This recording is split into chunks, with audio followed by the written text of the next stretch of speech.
All right, guys. I'm so excited for you guys to hear this conversation. I have never met a black Republican. So one of my really good friends' brother is a black Republican. I said I would love to talk to him and understand why he is a Republican. When I feel like Republicans are so rooted in racism and hate. And so I said I would just love to hear a different perspective from an educated black man.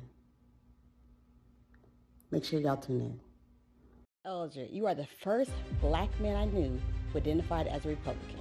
Tell me about that. Romney lost my vote when he made the offhand joke about, you know, I no one's ever needed to see my birth certificate. I would have told you the party of the saints, the party of God is the GOP.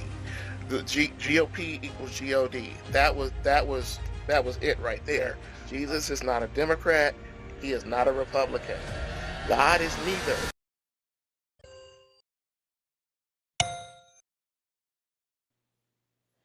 We learn from the best of the best. Dr. Eldred Marshall, thank you so much for joining me. Dr. Edwards, thank you for having me. Absolutely, absolutely. All right, so we're going to get right into it. Elger, you are the first black man I knew who identified as a Republican. Tell me about that.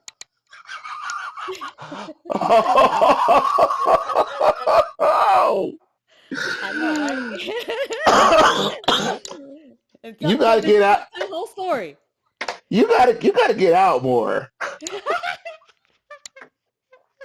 I'm not hanging around the right people. But go ahead with the question. Go ahead with the question. That's my question. Tell me more about that. Oh, wow. So, yeah, my parents are lifelong Democrats. My sister, a lifelong Democrat as well. However, I was the black sheep of the family because I adored George Bush when he was president when I was a kid. Even though I remember Reagan as president, but I was a little too young to really know what was going on. But George Bush 41, I just took to him. He was my guy. He was it. And in 1992, I was vociferously supporting him while my parents were going for Clinton. My dad was super excited about Clinton because my dad comes from Greenville, Mississippi, which is on the Mississippi Delta, and Hope, Arkansas is not too far away on the other side of the river, and all of that. It's just yeah, whatever. And so um, so the 8 years of Clinton, I kind of was like, I was not feeling his policies. I was not really agreeing with what his approach to things. Rather, I preferred Bob Dole in 1996, and I thought that he would make a better president, but America did not agree with me. And then in 2000, my very, very first vote for president in the Republican primary was actually for Elizabeth Dole. And I get and so I get to say, ooh, my very first vote for president was for a woman. And Yes. so in Elizabeth Dole, I really was fascinated by her in '96 because I felt that she was the breakout star of the '96 Republican convention. And I really enjoyed how she just came down from the lectern, had a mic in her hand, and it was like she was like at church, just like preaching the word of Bob Dole. It was amazing. And but in 2000, Mrs. Dole didn't win. It was George W. Bush instead, and I supported him, and I supported him all the way to the end, including Florida 2000. And let's just say in an environment where in college where so many of us are so plugged in to our respective candidates, that was a very tense time. But almost I kept all of my friends. And Congratulations. yes, yes, and I was and so I knew that number 537 would be really something unique. But the reason why I supported George W. Bush in the campaign was because I did believe in compassionate conservatism. Because as a man of faith, I like the idea of there being compassion in our politics, but also understanding why a conservative idea could be compassionate or follow in the ways of faith. And so George W. really making that link for me is what solidified me in the party. And also, I really loved how George W. was about diversity.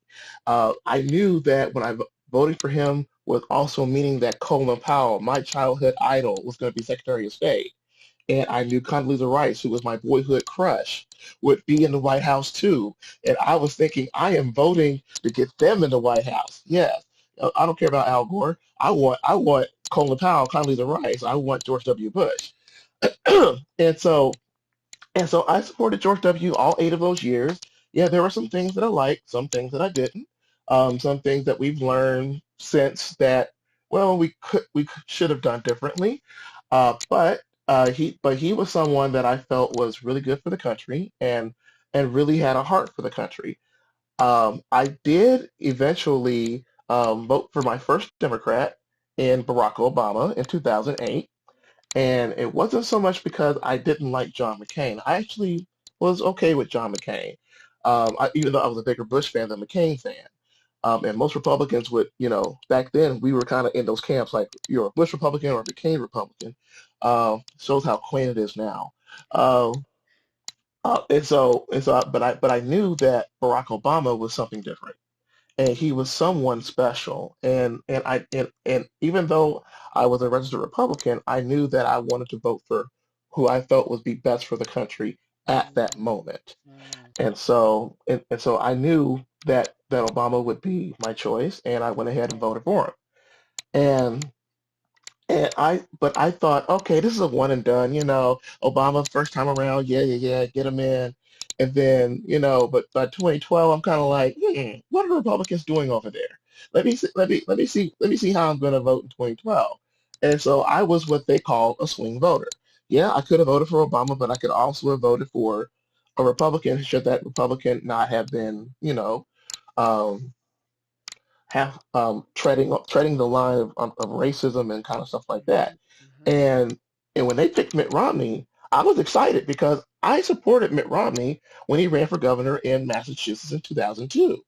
I thought he was fantastic, and I had followed him those 4 years that he was there, and I also knew that he had done the whole healthcare thing that I was excited about.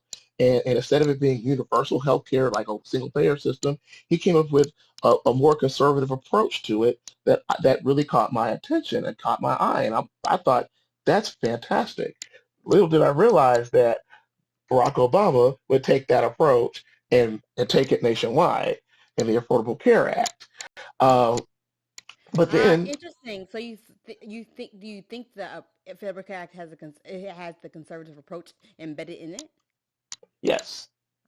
Interesting. Um, so yeah, so the thing about it was that Mitt Romney lost my vote when he made the offhand joke about, you know, I no one's ever needed to see my birth certificate. And because he was doing a speech in Michigan. He's like, yes, I was born here in Michigan, and no one's ever asked me for my birth certificate. And we all know that in that context, where Barack Obama had to come into the press conference room, hat in hand with papers to say, I am an American citizen. I am not a king. I was not born in Kenya, and we all know why that was. I'm like, oh, Mitt Romney's playing with racism. I'm not. I'm gonna vote for Obama again. Okay, so I voted for Obama again. Then 2016 comes around. Jeb Bush is running. I'm excited because he's a Bush. Yeah, now I knew he was a little more conservative than the brother, and definitely more conservative than his father. But I figured, he's a Bush. He'll be okay.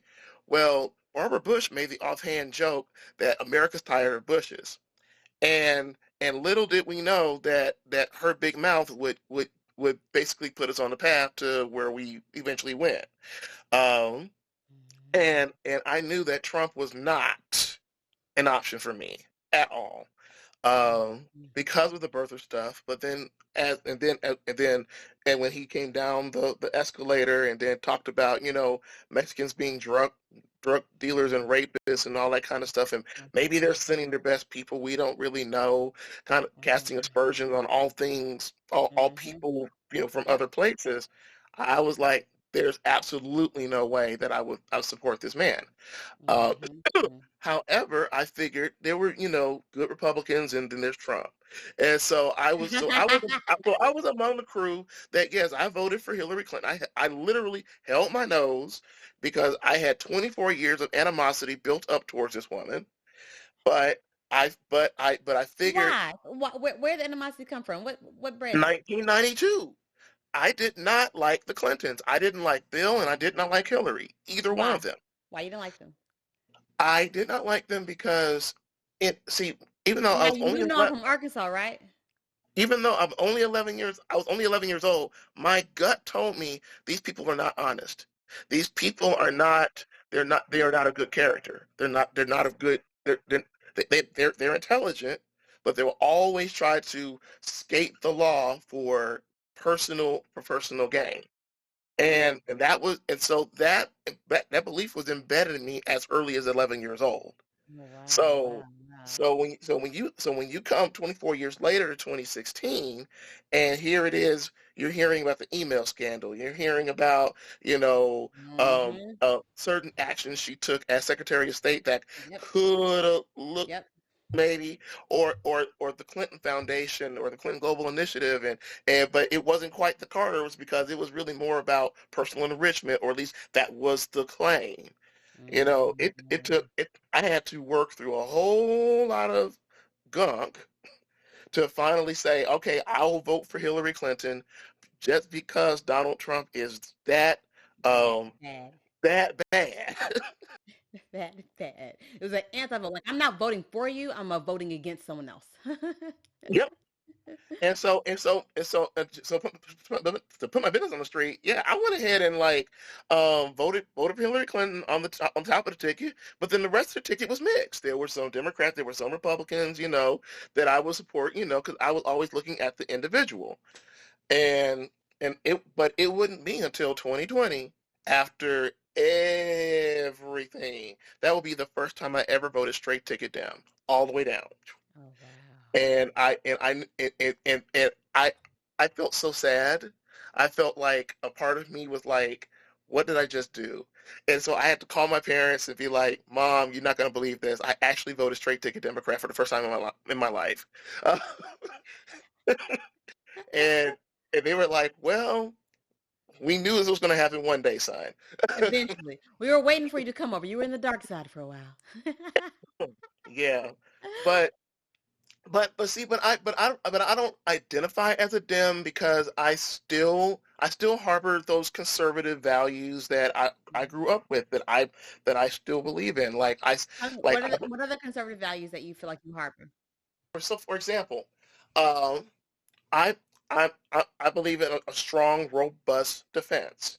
I believe that that we've got to make sure our military is the best, the biggest, baddest, best in the world at all times, so that we could not only protect ourselves and our interests, but also help other people around the world in case they get caught up in whatever they may be Mhm, caught up in. mhm, mhm. I mean, for example, I still ascribe to the idea that we should be spreading democratic values and around the world. Even though some people may take issue with that in this current day and age. I still believe in fiscal responsibility, and making Mhm. sure that the federal budget is as balanced as possible, but Mhm. not just balanced, but also it is efficient, and we cut out all the waste, fraud, and abuse, and everything that goes with that.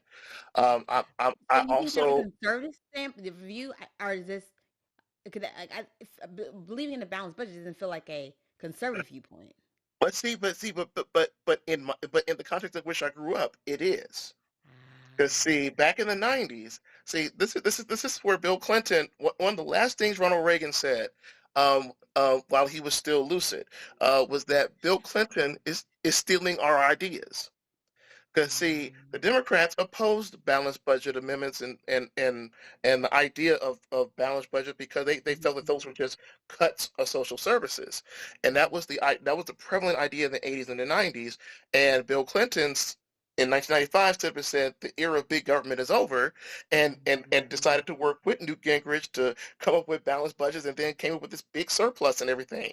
Like, and so so a lot of Democrats were like, "Yay, Clinton!" I'm like, well, actually, Clinton came to our side, and so yay, our side for sticking to the principles. Uh, but but see, but the thing is though, but in this contemporary time period, neither party agrees with that principle anymore. Mm. Dick Cheney famously said in, I think, 2002, 2003, Mhm, mhm, deficits don't matter, and then you had Donald Trump, who came in and busted the national deficit by like five, like quintuple the deficit, like, and that was before COVID. Like, what are we doing? Uh, but but yes, at the same time, I hate taxation. I don't believe in taxation. I That's one of those things where I know every April 15th, I'm like, oh, come on. Why am I paying these taxes? But but at the same time, when it comes to social issues, yeah, I do tend to go a little center right, on a few things. Where I mean, I for the longest I grew up pro-life, and and it wasn't until recently that I started listening to people around me that were not men, mhm, and learned why things that look like abortion is not really abortion, but is healthcare, and it's more mhm, complicated than it seems. mhm, But that whole issue of life, was something that I gravitated to and thought, oh, we've got to protect the unborn because they can't protect themselves. mhm, But it's much more than that. And of course, I've mhm, learned that now. Um, and of course, I was also, I'm also somebody who's pretty conservative in his personal mores, and so I figured, the Republicans, in terms of talking about being the party of God, the party of faith, those should be my people. And so ah. Did it and feel like, so yeah. did you like buy into a marketing ploy? Like, did they? Well, here's the thing. It what it I did I'm kind of, I would say that I bought into it in my early days, Mhm, and it wasn't until I got older and matured and started, you know, learning mhm. about other people's stories and other people's experiences, that my views became much more nuanced. Mm, mm, mm. So how are you making the how do you think about religion and politics now? Like how are you how have you crafted Oh, it now? oh my goodness. Okay, so if you were to talk to the Eldred Marshall of the 80s and the 90s, and even of the Yale days, the college days, even into my early 20s, um, I would have told you the party of the saints, the party of God, is the GOP. The Mm, GOP equals God. That was it right there. mhm, Um, what pulled me away from it was when I decided to, around 2000, between 2003, uh-huh. maybe four, until about 2008 or 9 or so, of that period where I decided to throw everything out, throw all of the Mm. noise, the baby, the bathwater, everything, burn the house down, rebuild it new, rebuild anew. Um, Why'd you decide to and- do that? because I felt like I had been lied to. Ah, ah. And I needed to learn things for myself. I love to read. This is a little part of my library. It's like this is a whole thing. I love reading, and so I wanted to do my own reading. I wanted to do my own work. And one of the things that I decided to reread, even though I'm a National Bible Bowl, contestant and local Bible Bowl champion for my region of Southern California, I decided to reread the Bible from, beginning to end, and read it, not in the not hearing the voice of my dad in his sermons, or all of that. I wanted to just Uh-huh. just try again. Um, and as I was reading and as I was studying, that's when I began to realize so much of what I believed was wrong. Ooh. And one of the things that I came to discover that was wrong was the idea that the GOP equaled God. Mm. And because if you read certain parts of the Bible, yeah, you can see where, okay, I can see why Republican exists here. But then, but when you read other parts of the Bible, you're like, wait a minute, that sounds like that sounds like a garden variety Democrat. Mhm. You Yep. know? Yep. And so I'm just like, which is it? And Um. that's when I came to realize it's neither. And Mm. and so and so I and so that's why every election cycle, I say every 4 years, every 2 to 4 years or whatever, when there's a big election, I preach this to my Christian brethren that it is that Jesus is not a Democrat, he is not a Republican. God is neither.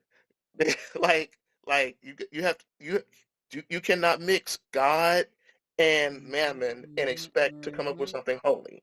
Yes. It does Yes. not work.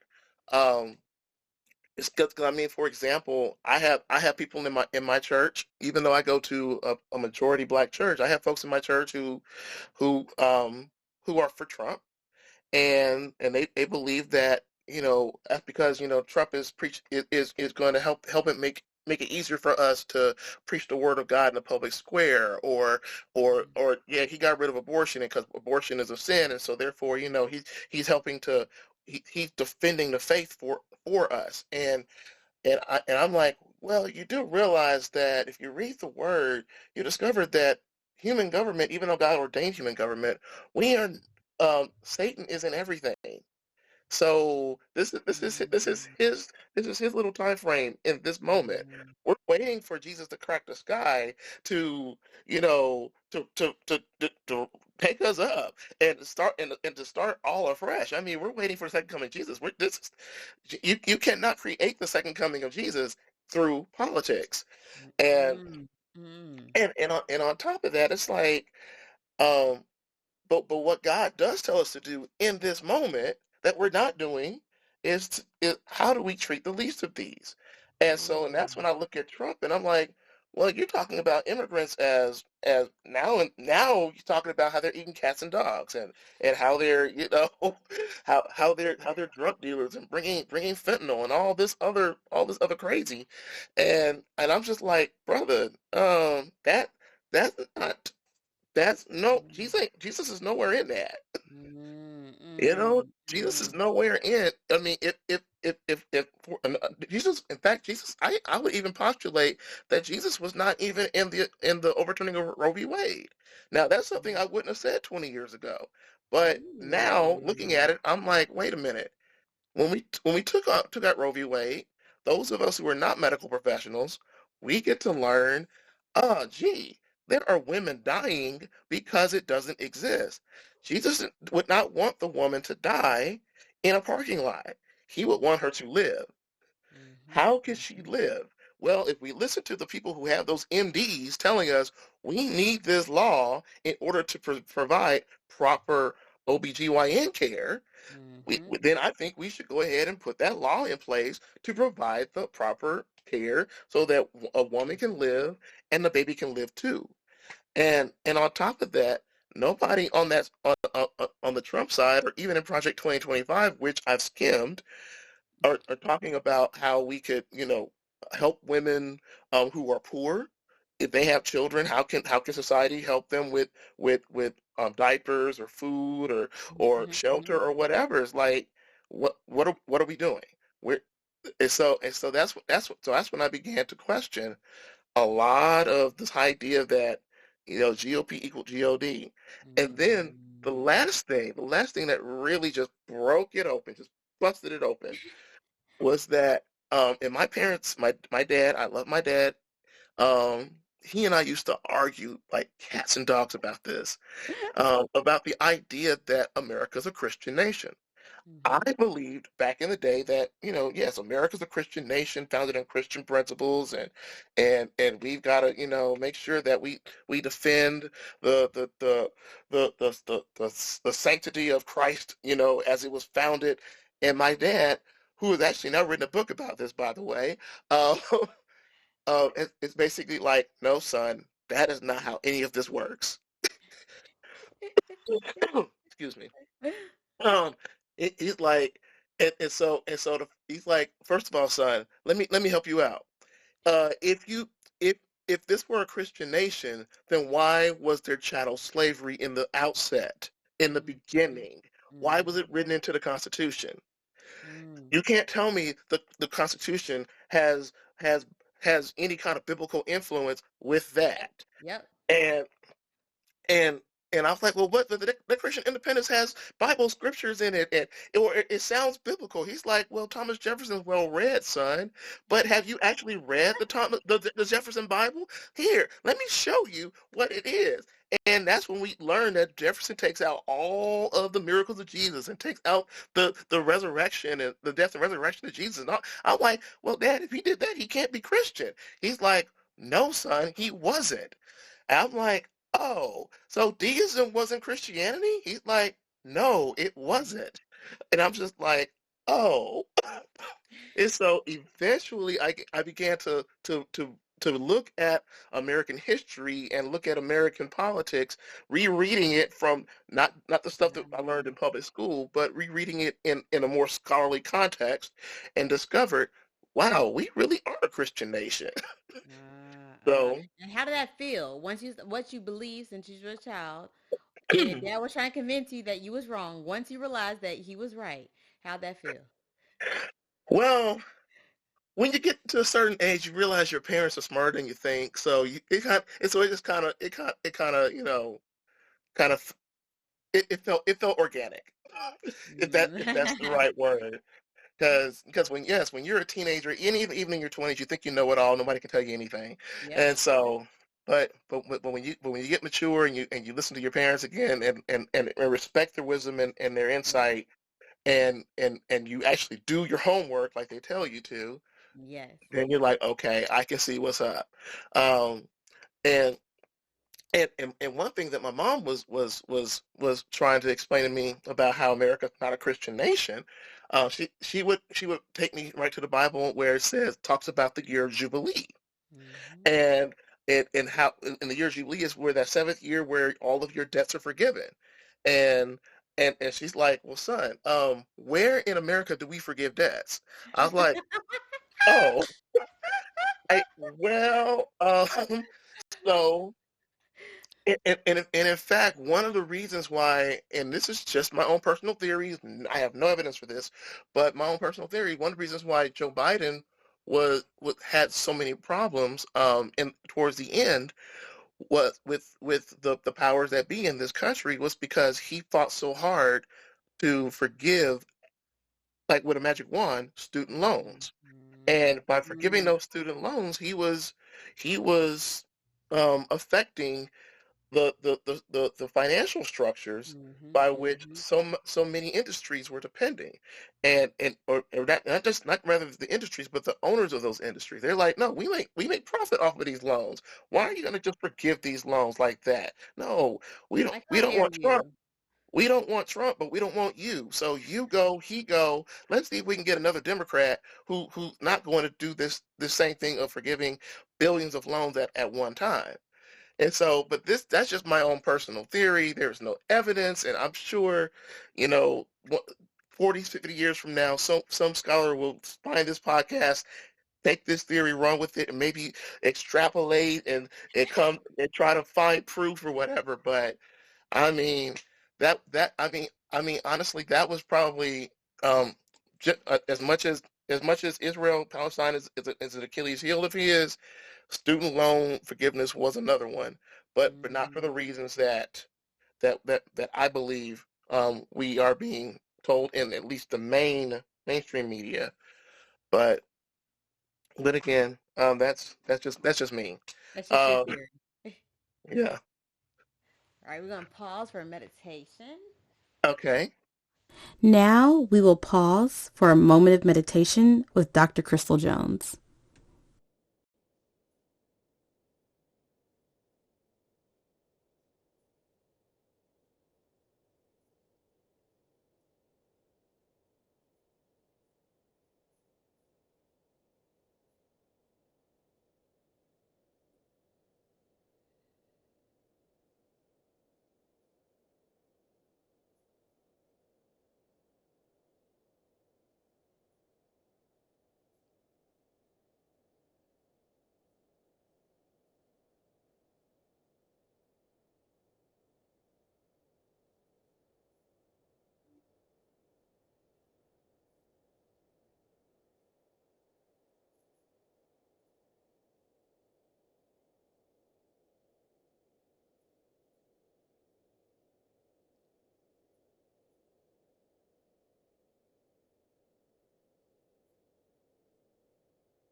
Hmm. So I I asked my question, but you didn't even get to introduce yourself. So tell us about you. How do you show up in this world? Who are you? Oh my goodness.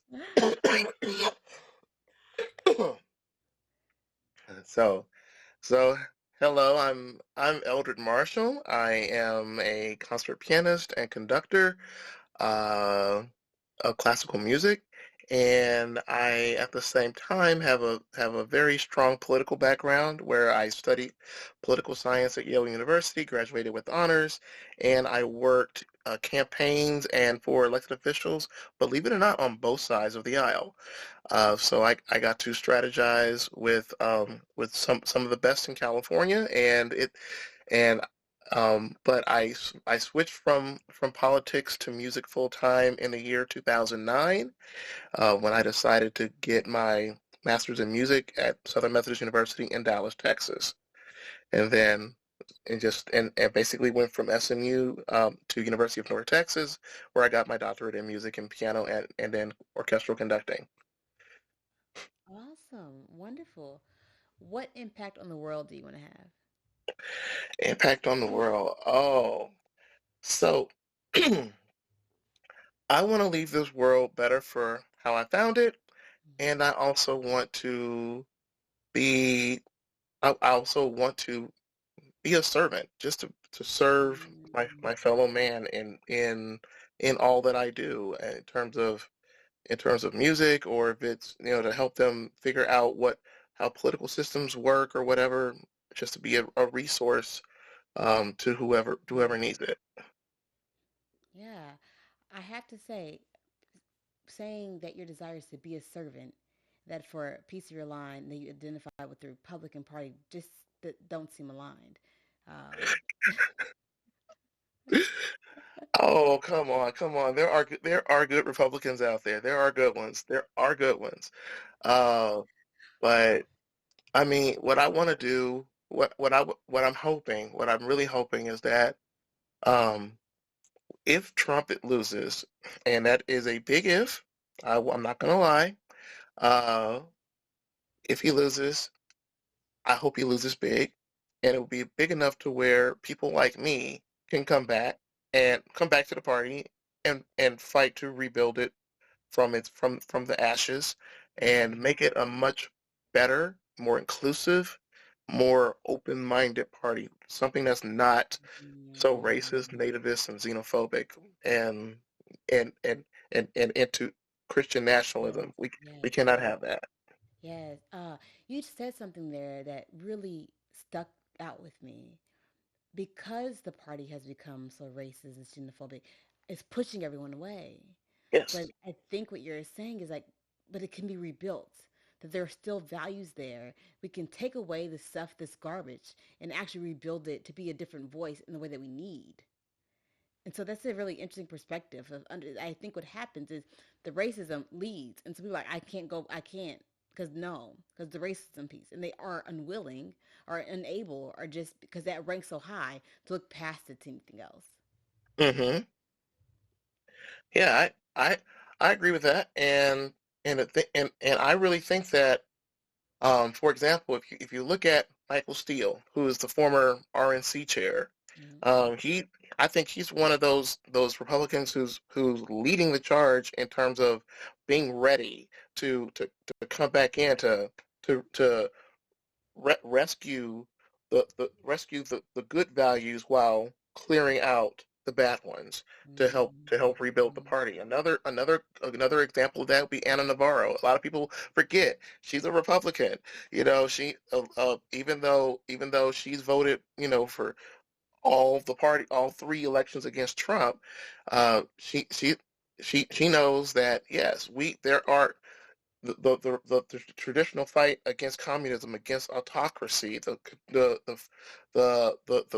national security emphasis, the ability to look out for one's neighbor and still make sure that government is being as efficient as possible. Those are some of her values, and Mm-hmm. ready to come in and use her massive platform to Hmm. help rebuild the party in that respect too. So you have a degree in this, a background in this, to understand the passion for it. Most of us, a lot of me, I don't. And I don't know where to go and get information quickly that's not jaded. I think that's my fear. No matter where I go find something, it's going to be jaded towards a particular view. So where can I go find the real stuff that's not been lent one way or the other? Or is it just impossible to do? Where is it at? Oh my goodness. So news sources as it comes to our politics, it's really difficult to find now that's not jaded, not slanted one way or the other. Yeah. Um, I I used to watch a lot of Fox News. I will admit that. However, I stopped watching when I Thank you for discovered. being authentic with us. Uh, however, I stopped watching it when I started realizing that it was going in a direction of skewing towards what is called confirmation bias of the I want to say your stereotypical or your imaginary rural white man. Like that's where it started going, and I'm just like, this, what are you doing? And so and when I would juxtapose it against, say, an article from the New York Times, and read what the story was and then watch the Fox News coverage of that story, that's when I realized they're starting to Oh. untether in a rightward direction. Hmm. And this predates Donald Trump. This is not just um, the Trump years. Yes. And then MSNBC, which first started off as NBC News, just continued 24/7. They started untethering to the left. And Hmm. that's when at one point I couldn't tell the difference between Occupy Democrats and other super left wing publications and what Hmm. MSNBC was saying. And I'm like, Hmm. okay, they're starting to untether to the left, but not as much as Fox was untethering to the right.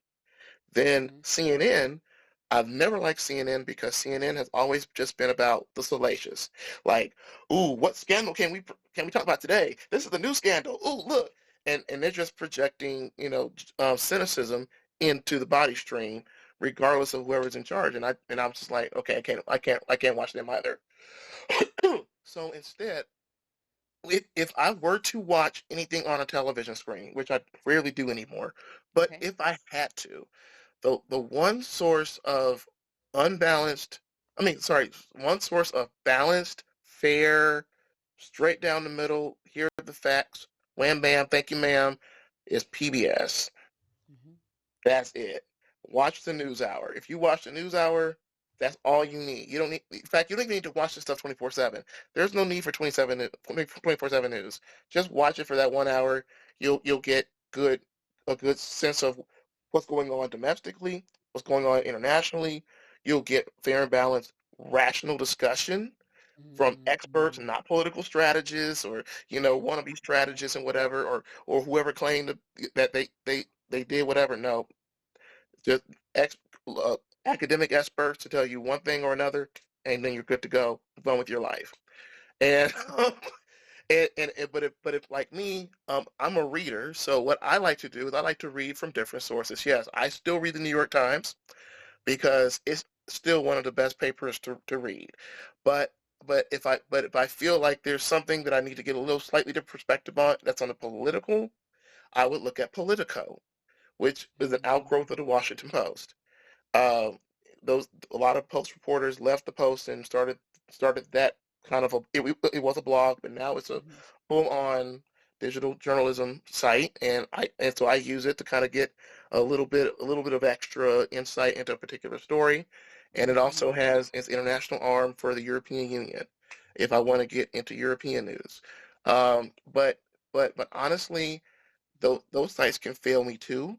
And so I have found, and this is going to sound super pretentious, and I don't care, the best source of American news is not in English. Read. So, for example, I speak French. So Le Monde, which is the main paper record in Paris, they have an excellent arm for American news, American political news. El Mm. Mundo or El País in Spain, excellent American coverage, and they will Mm. tell you, and so when they're writing the stories or whatever, it's not with the sense of I want this side to win or that Ah, side to win. They're just telling this is what what happened. happened? That makes so much sense. I've never heard Mhm. that. Yep. That And makes and so much and if sense. you and if you're a radio person, NPR is nice, but it can get a little weird too. But BBC World Service, if you speak English, that's where you go. Go to the BBC because the British don't care about our little two-party system. To them, it's like, yeah, the Americans they're just crazy, whatever. This is the story. And so if you can get over their accent, or if you're reading it, if you can get over a couple of OUs instead of an OR, you'll You'll be be okay. okay. Yeah. That's all. I have never heard that before. Like, and it's so logical. The best place to get, and this is gonna sound problematic. We can unpack that. The best place to get the news about what's happening here is from someone on the outside because they aren't gonna come. They aren't gonna embed their view into it. Yep. That's so interesting. That's so interesting. Yes, yes. Very interesting. I'm just trying to think, does that kind of thought process or mindset kind of apply anywhere else? That the best place to learn about something is outside of it. Surprisingly, no.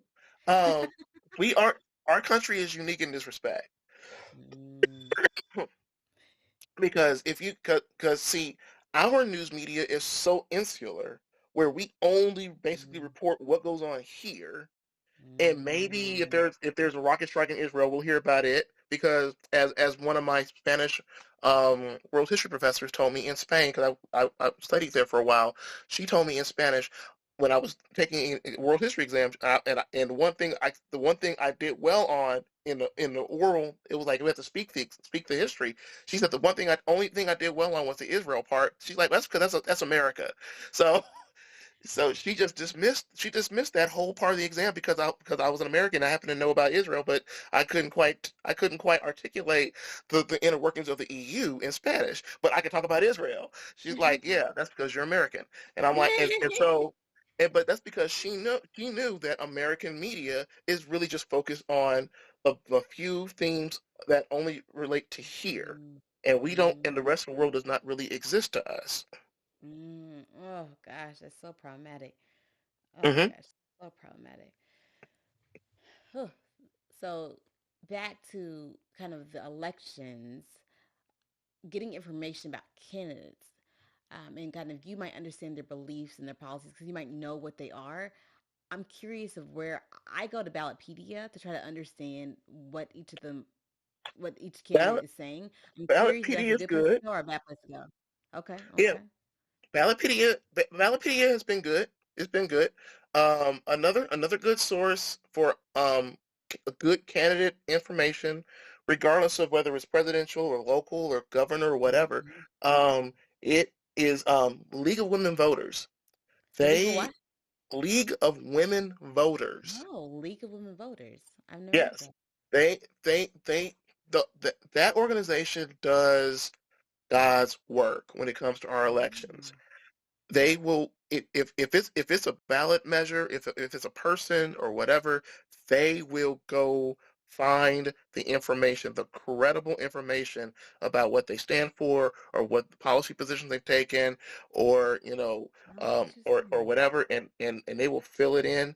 And when I worked a few campaigns back in the day, they would send us questionnaires, and it was my job as a staffer to fill it out.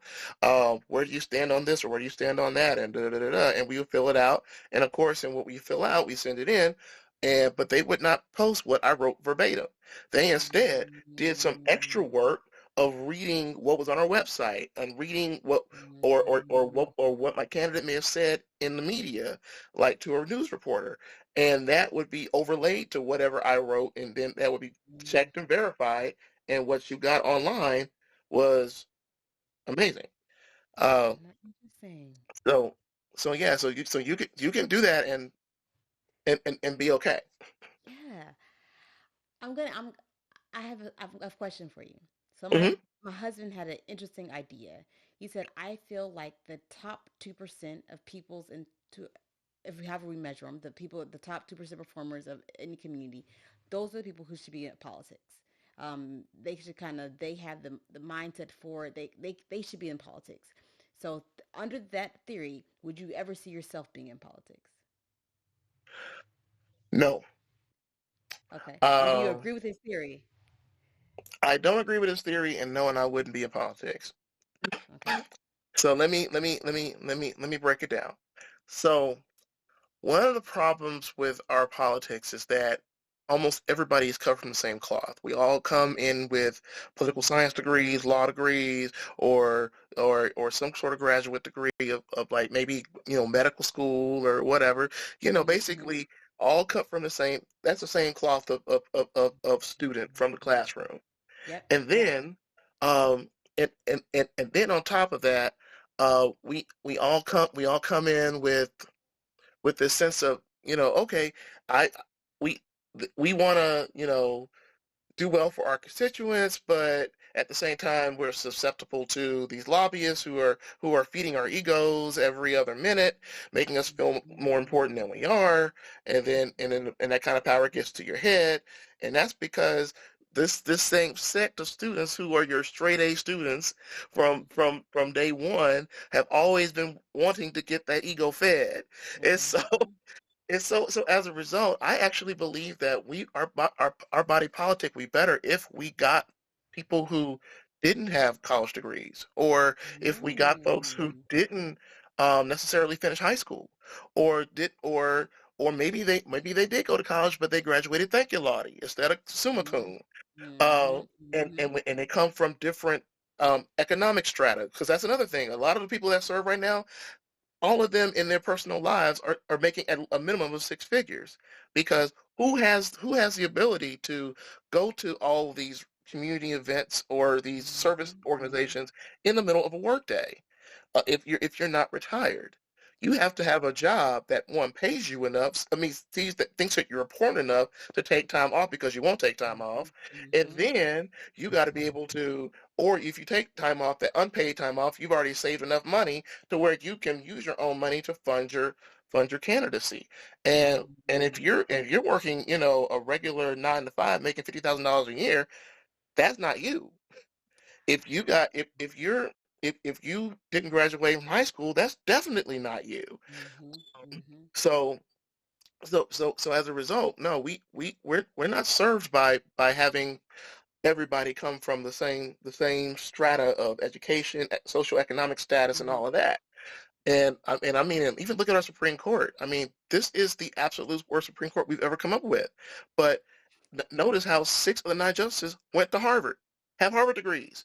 If you have two, I think it's one or two Yaleys on there. Like it's like they're all coming from the same place. Like, I mean, think if the court had, someone on there who probably didn't have a law degree. In fact, that has happened more times than a lot of people realize. In fact, one of our best Chief Justices, Earl Warren, was never a lawyer. He was a governor. He was the governor of California. But he was the one that organized the court to say 9-0 Brown v. Board, this is what we're doing. No segregation in schools. The Miranda rights, and all, and affirming the Civil Rights Act. All this stuff came from was you know organized by a dude who was not a lawyer. And even Sandra Day O'Connor, she's considered one of the better justices of our immediate era. She When she got out of law school in Stanford, she was a secretary in her firm. They wouldn't let her practice law. And in fact, so her practice of law was so short that she went ahead and went into the Arizona State Legislature, became Senate Majority Leader, and then from there became an Arizona State Judge. And Ronald Reagan then picked her up and took her to the Supreme Court. So I mean, that was Mm-hmm. not the traditional path to the Supreme Court. But but but but she was the one that said, you know what, affirmative action, I think it should stay, because Thurgood Marshall told me, and like, you could actually you could actually name check Thurgood Marshall like that and remember what he told you and learn from it and change your view to make sure that affirmative action can continue in the University of Michigan and other places before this court decides, the 25-year club, let's just get rid of it, you know. So, so no, I really do think that we need. I, I look at a democracy like I look at a church. If you look at a healthy church has all walks of life in it. You've got the poor, the middle, the rich, everything in between. You've got folks who are good with their hands, people who are good with their minds, people who are good with with their ears or whatever, and everything is First Corinthians 12:12 says, we are all you know all we are all functionaries in the Yeah. body of Christ. So so if we were to have a healthy democracy, we have to adopt the body of Christ model, not the this is our best and brightest, therefore let them make all the decisions. I like that. I like that. It's interesting. Okay, very interesting. Is there a question I haven't asked you? Oh, never mind. I haven't asked you my most important question. Hmm. What is your self-care routine? Oh, oh, I had a feeling this question was coming. Uh, Well, good. You've been thinking about it. oh, I almost skipped my question. my self-care routine. So it's interesting when so much of my passion is also my passion is music, and and that is also my 9 to 5, and that's what makes my money. Mm-hmm. Um, and politics, I used to do it as a job, and now it's more of a hobby. But Mm-hmm. it's still there, but Mm-hmm. it's not so much a game. So neither one of those would be my self care routine. Part of my self care Mm-hmm. routine. Instead, what I tend to do is I because I'm an introvert, my self care routine really does involve books. Mm-hmm. And so that means reading things that don't have to do with political or music or anything like that. No, I would just maybe like read a fiction book, or I Mm-hmm. may or s- or if I'm not if I can't focus enough on a book, I'll then go to the gym and just work out, just lift some weights, just because it's fun to do. And I'm glad I learned how to lift weights because now I can do it properly without getting injured.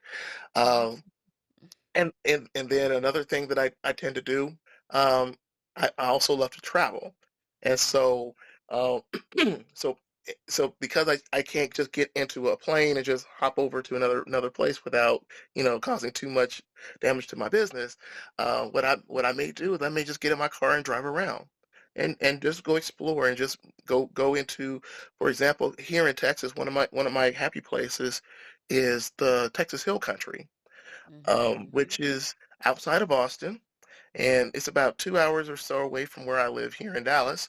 And just go to a park and just sit and enjoy those hills and really enjoy what God created, because those it's just, I mean, it's gloriously beautiful. It's so beautiful. When I was in Mm-hmm. California, my happy place was Santa Monica Beach. And I Mm-hmm. would go, but instead of just going to the beach just to jump in the water, 'cause I mean, I'm a beach bum to the extreme. But the thing that I but the thing that I would do is I would go to the beach at night. That Because when you see those waves come against the shore at night, it just makes you realize you ain't but this big, son. God is here. Mm-hmm. Let him. You just You rest in are his arms. Let him take you are care a of you. speck. You are So a speck like sand. yeah, Half a grain of sand. yeah, for real. Half a brain. That's beautiful. That I was just reading an article about the I think the terminology they use for it is nature bathing, of how just going out, Hmm. leaving your devices behind and just Hmm. walking in nature and like the Hmm. value it has for I didn't know there was a term for it. I just yep. learned something. Wow. Thank you. You're more than welcome. Yeah, But like that's when good. I'm not feeling good, I'll just go outside. Like, all right, but leave my phone here. Let me just go walk and look at the trees and try to Yep, get my mind back yep, right. yep. In fact, here in Dallas, they have some bike trails and walking trails that I'll just leave my phone in the car and just go walk for a little bit just to Uh-huh. be there. Yeah. Awesome, awesome. Oh man, I had a question. You said that you're an introvert. How did you discover you are an introvert? How it's kind of like discovering you breathe. I don't know. Uh, Okay. So uh, how do you label it? oh, Or okay. what made you That label it? what made me label it. Mm-hmm. So, um, I I at first I thought it was because I thought it was something wrong with me because, other members of my family are, they seem to be a lot more outgoing and more, like never met a stranger or whatever. But for me, I'm the kind of person who's really more like if I go into a new space or there's a lot of new people, I'm the one that's going to go straight to the corner and just observe. Mm-hmm. And then I have to work up the courage, and that courage is the word, to then go up to a stranger and say hello, my name is. Um, and I didn't realize that this was the case until I started studying foreign languages, and in my language study, I always was a lot of my teachers back in the day criticized me for not talking enough because I was too quiet in the classroom. Because I always, in the classroom, I'm never the one to raise my hand and give the answer or to just blurt Mm-hmm. out what I'm thinking. I was always the one to just sit back, take the notes, listen, observe, and then if I get called on, then I will, lay it down. Then once it's laid down, they're like, "Yo, why you talking the whole time?" I'm like, "No, no, I'm over here, you know." And then, Mm-hmm. but then when you add in this is not English into the mix, that just magnifies it 1,000%. And so and as a result, yes, I can read it, I can hear it, I can write it, but in terms of speaking it, that's the last thing that seems to work. And so the pronunciation's not quite right, because I was just like, and I thought, well, but it's because it's just who I am. And so when I have to think of it, okay, working up the courage. Work up the courage to go up to the person and say, "Hello, my name is," or "This is what I'm here for," or whatever. But I don't have this problem whenever I'm on stage. Because if I'm doing Mm-hmm. a concert, oh, the stage is my oyster. Here it is. I'm ready to go. I'm playing the piano. I'm conducting the orchestra. Or keeping the energy up, exciting and live. Or if I'm doing a speech, be it a speech with 1,000 people versus, a classroom setting of maybe 30 students. It doesn't matter. I'm on stage and here it is. I'm going and going and going. And then when I get off stage, it's like I will then go run and hide from those people. I would just, I would already have the shortest exit between the stage and my car In the already door. mapped out, Like, and I'm okay. there. And a lot of my colleagues used to well, actually a lot of my colleagues figured it out, and they were like, okay, Elder, you have to stop doing that if you're going to build a career. you, and so in fact he's still different of mine. He actually intercepted me on that path. He physically grabbed me and took me back out to the hall and made me greet the audience in like shake hands. And he was like, "You're going to say hello. You're not leaving."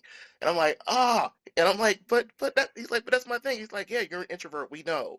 And I'm just like, "Oh, so other people know I'm an introvert. Okay, so there it is." So That's so beautiful. That's so beautiful. And then the beauty of it is, once you know, you just learn how to work around it. yep. Yeah, you just Hmm. learn how to work around it. Like it's the beauty of like your self awareness. Like, okay, who am I? What makes me go? What makes me stop? What makes me feel comfortable? What makes me feel uncomfortable? What? But even though it makes me feel uncomfortable, what do I have to push against to get what I want to get done? Yeah. Yeah. Yes. Well, thank you so much for joining me, Doctor. Thank you so much, Dr. Edwards.